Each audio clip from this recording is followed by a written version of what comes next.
Hey guys, how's it going? Solo back here. It is August 1st, which is a Saturday, and today I want to make a video talking about max pain theory. So what is max pain, or what is the max pain price? And what it is the max pain price is the strike price with the most open contracts of both puts and calls, and the price at which the stock would cause the most amount of financial loss for the largest number of option holders at that day of expiration. So basically, it's the strike price or the option price that would cause the most amount of pain financially for both buyers and sellers of puts and calls. So the max pain theory suggests that the options price is going to gravitate towards the max pain price, and in some cases it may equal that strike price, which would cause the maximum number of options to expire worthless.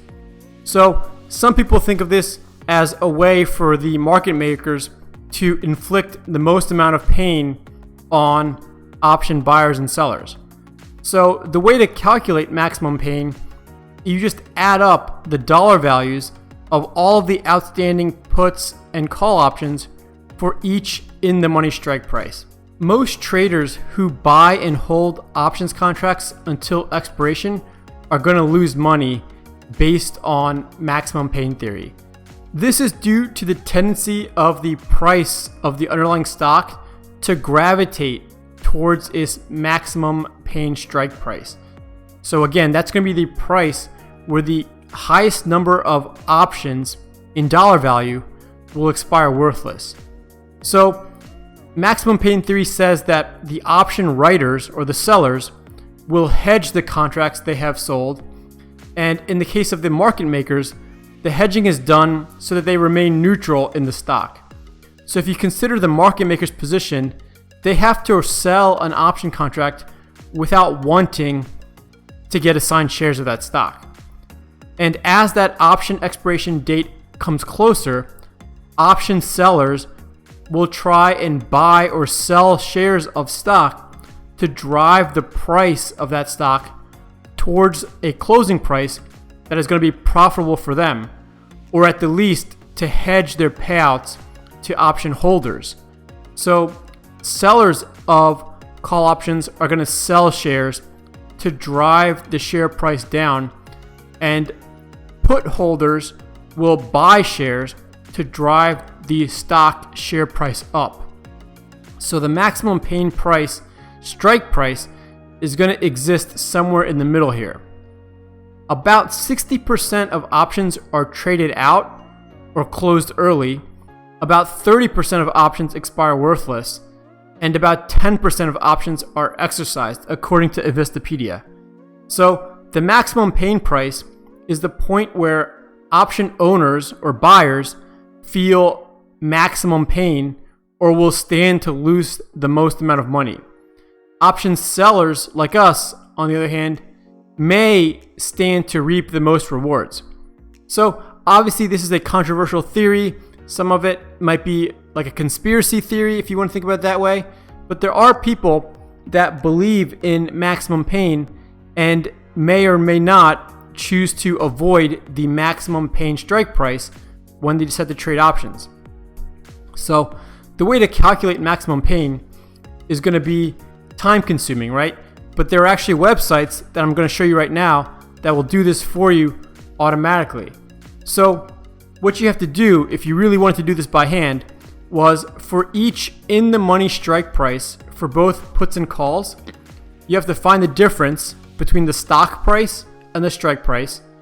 You're going to multiply that number by the open interest at that strike, and then you're going to add to it the dollar value for the put and call at that strike. And then you're going to do this for every single strike price, basically for every option on that stock. And what you're going to do is you're going to find the highest value strike price, and that's going to be your max pain price.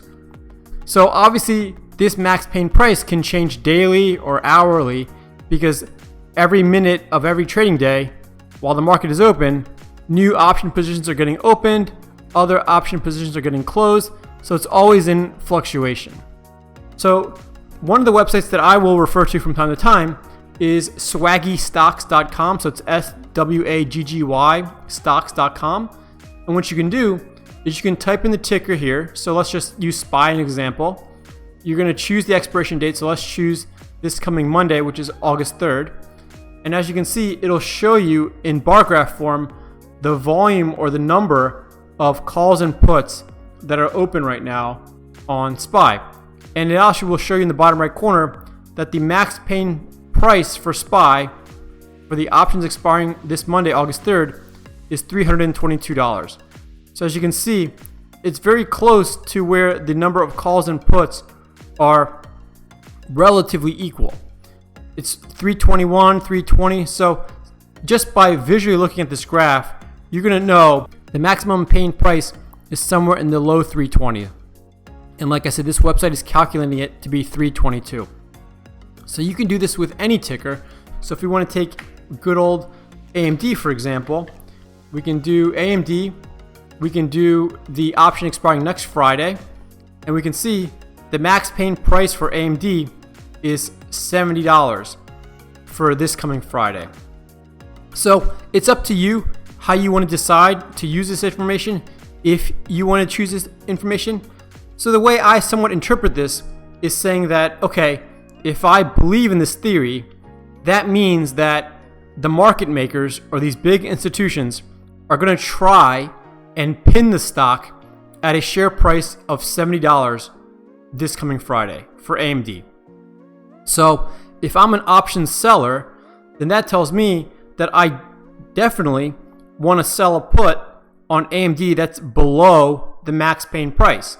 Because if I were to sell a put at, let's say, $72, and if the max pain price is $70, so I take that to mean that the market makers are going to try and drive the price down to 70, well then that means that I'm going to be in the money and I might get assigned shares of AMD. So you can use this as a quick and dirty frame of reference as to where you want to sell your cash secured puts. Or on the flip side, you can use it to determine where you want to sell your covered calls as well. For example, let's say you own shares of AMD at the $60 cost basis. So you own shares at $60 each, and you want to sell a covered call on it for profit. Well, I would use this and say, well, let me sell a covered call above the max pain price. So let's just say $72, because if the market makers want to drive the price to $70, if I don't want my shares called away, I want to be above the max pain price. Now, if you do want your shares called away, maybe you want to get out of that stock, maybe you want to free up collateral to open up new plays, I could say, well, you know what? I own my shares at 60. Let me sell a covered call at 69.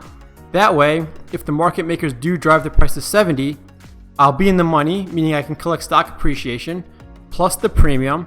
And in theory, if I'm at 69 strike and the stock price goes to 70, then my share should get called away.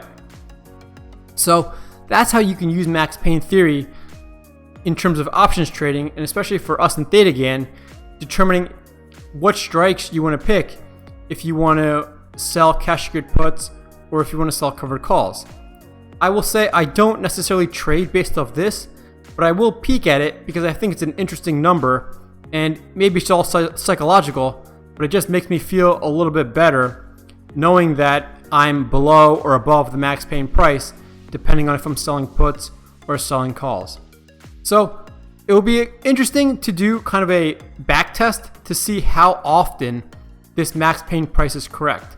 I mean, we could see if we go to yesterday's expiration date, 7/31, this website calculated the max pain price to be $67. And if you want to see where AMD closed, AMD actually closed at $77.43. So in this instance, clearly this max pain price was way off. It was off by about $6 or $7.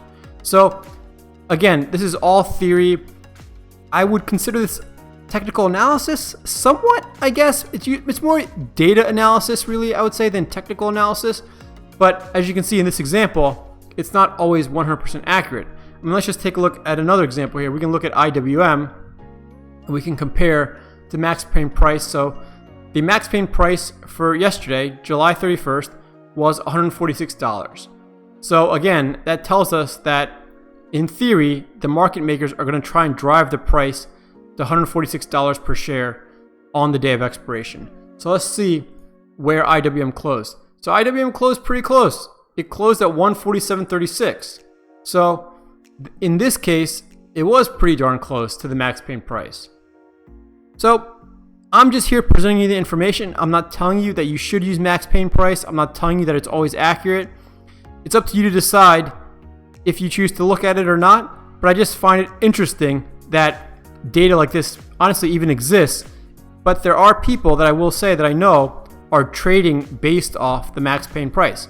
So let me know in the comments below if you've ever heard of max pain before. If you have, do you use it consistently to trade your options?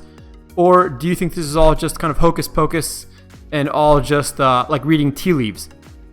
As always, if you have any questions or comments, leave them below. Make sure you join our Discord server. We are adding new people every single day. I mean, it's growing faster than I expected it would.